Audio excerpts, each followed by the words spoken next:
tuvuge nti amen. Jenje gushima Imana gutangaza Imana yankoreye nshitse ngaha muri Pantas.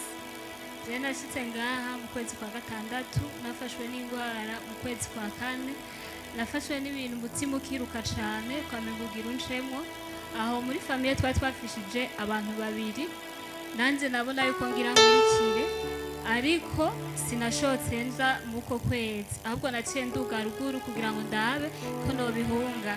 Mugabo narakunda kumukurikirana pasiteri kuri TikTok, kuri Facebook, mbona abantu bashinze intahe nk'ibimba ko nanje camvuga ati reka ndamwandikira ngira amahirwe, mbona aranyishuye cambwira uzoze. Ukuntu namanutse sinobitahura, mugabo nisanze ngaha twaravuganye, arambwira ntusubire ruguru.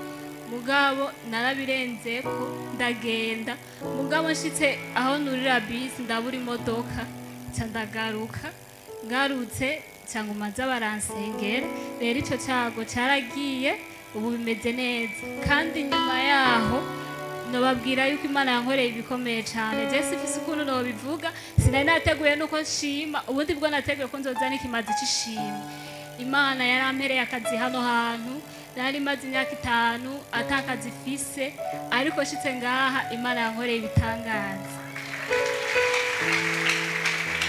Nukuri ndizera ko n'ibindi bitaragenda neza bizogenda neza, kuko Imana yakoze ivya mbere, irashoboye, ifise imbaraga. Umukozi w'Imana n'ukuri Imana imuhezagire, ndakunda cyane. Na mwarimu hajya yarambaye hafi, hari impanuro nyinshi yampaye ngenderako, n'ukuri Imana ibahezagire. Ndazi uko nzoba sinumva ikintu novuga. Dukomere Imana amashi menshi cyane. Wajeje ariko n'ukuri je ndemeye imbere y'ishenge ko hari ikintu nzokorera pasiteri.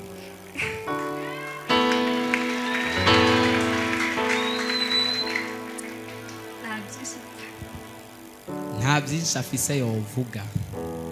Dukomere Imana amashi menshi. Yesu nashimwe. Yesu ashimwe. Haleluya.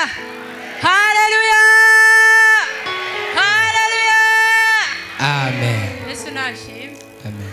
Ndashima Imana kuba nkiri muzima. Shima Imana ko nduzi impwemu zanje bigakunda, hari umwanya bitakunda. Yesu ashimwe. Ndashima Imana kuvuga itangazo yankoreye muri nondwi, yarandinze. Irandinda urupfu, nari wo gupfa, ariko Imana yarahabaye. Yesu ashimwe.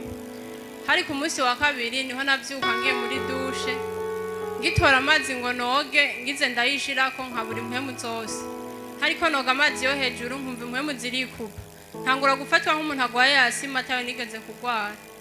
Numva ndabuze impwemu, ngomba kwinaga muri dushe, ca ndavayo. Ndagenda ku kazi meze nabi, numva ata apeti mfise, ikintu cyose kimoteye numva novomisa. Ca ndagenda ku kazi numva impwemu zigenda, ibintu byafatiye imitsi ibiri, nkumva biguma bitera binshira hasi. Ku mugoroba ntaje, nandikira musaza nyine ndamubwira ati jewe urya ndagwaye sengera. Arambwira tugwaye gute? Ndamubwira je ndiko mbura impwemu kandi mvume yagwaye asima atayo nigerayo. Ndashika muhira ndamurondera, aransengera. Ndashima Imana ko yankijije. Sinaribwa mu nda kandi ntawo bari uwo mwanya nari mfise, ariko naravomishije, ndavomisa cyane. Hari kuwa kabiri mwijoro, kuwa gatatu bongera baraza kusengera muhira. Ndashima Imana abasenzi ba hano, Imana ibaha amavuta, ibongera impumezi. Amen. Yesu. Kindi shima Imana, ndashimira umwarimu ngaho oye, ndamushima Imana imuha umugisha. Namutuye umutwaro wa mukuru wanje agiye kwibaruka, bamubwira ko bazomukora. Ndamubwira ati musengere kuko ntibahora bamukora. Ndashima Imana ko yamuhaye ikibondo atarinze ko bamukora. Ndashima Imana ko yamukijije. Umwana yari yafashwe n'ijisho nawe agomba guhuma yavutse, ariko nshima Imana ko yamukijije. Imana nihabwe. Imana ihabwe icubahiro cyane. Egera hano. Yesu nashimwe. Yesu nashimwe kandi. Amen. Je ngaho muri Pantas narahaboneye Imana. Naraje ngaho barasenga umukozi w'Imana. Ujya mukozi w'Imana yicaye hajya arasengera. Papa yaranzanye ngaho igihe nari ngwaye, barasengera ndakira. Nanje nkaguma numva umutima ngende ngaha.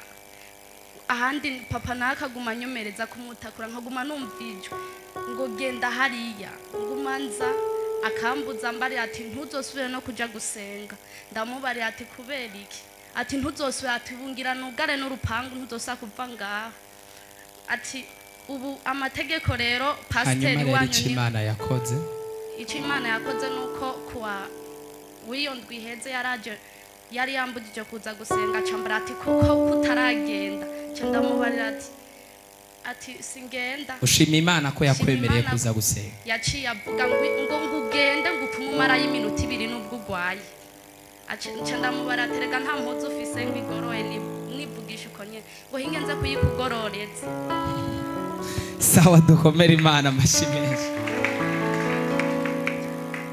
haleluya amen hariho ashengero ry'Imana ndi ngaha ndi mu buntu bw'Imana Yesu yarangiriye neza kubw'amavuta ya pasiteri yarasengeye abamama bajya amakara atambanyi bafise je nari umuntu ncanye imbabura nabanza kugikara cyangwa ciyano ari amakara nabanza kugikara hari ukuntu naho nabanumva shonje by'ingano byabanza kubapoze nkacangira amakara kuva pastor ansengeye ubu ndi mu nsinzi niba umutima uje cyambwira ati wa mutima we byararanye kindi shimira Imana je nari niga mu mwaka wa 2 ntegwa n'ingwara yo kumanyuka amaguru intoke ziradadara nka kujya kwikibuye hamwe ndakuramukije wewe uca wiyumvira ko ngukomerekeje ndabimarana igihe ndagera mu mwaka w'8 mvuye mu wa 2 iyo ngwara ndayifise hama beragera igihe byanka ko ntambuka ca ndaheba amashuri mpevye amashuri nari umuntu nankibujumbura mugabo umunsi umwe nisanga manutse ca genda ahantu hari abakozi b'Imana baransengera gusa nubwo basengeye sinashotse ntabago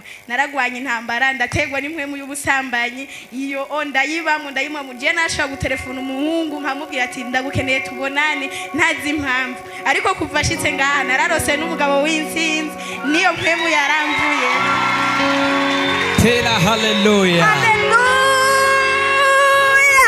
amen ndizera ko Yesu azongirira neza nkaronka ikibondo nari narashikiwe no twarinda yishushu cyo gihe se w'umwana cazana uwundi mugore je ntaravyara umwana kubera rero abiwabaho yakoye bace bagira ishari baca baguma mutuka ngo nta kuntu wadutwariye umukobwa ufise uwo wateye inda acaje Tanzania acandogeramwe umwana ari munda yofa nkeje caranyandikira message ngo ntiwandika menye ufinata ngo uwo mwana azorinda afatiswe yuwanje atahubwo wewe uzofuyerera wangara kandi nuwo mwana ahazokwitwa yuwanje je nzotumamva aheze imisi 3 je nagiye muri ecography numva umenga simeze neza ngewe ca bambwira ngo umwana yapfuye cangira intuntu nagahinda ndiyumvira yama message umugabo yanyandikira kumbere yateguye kuzongirira nabi ndashima Imana nubwo umwana yamfiriyemo ngiye kwa muganga abaganga baca bambwira ati burya ahantu ntibikunda baca barantarasifera kuri hope ngiye kuri hope abaganga nyene baragira ubwoba gusa nkaguma numva ijwi rimbwira ngo humura ndi kumwe nawe nkaguma numva ijwi rimbwira humura ndi kumwe nawe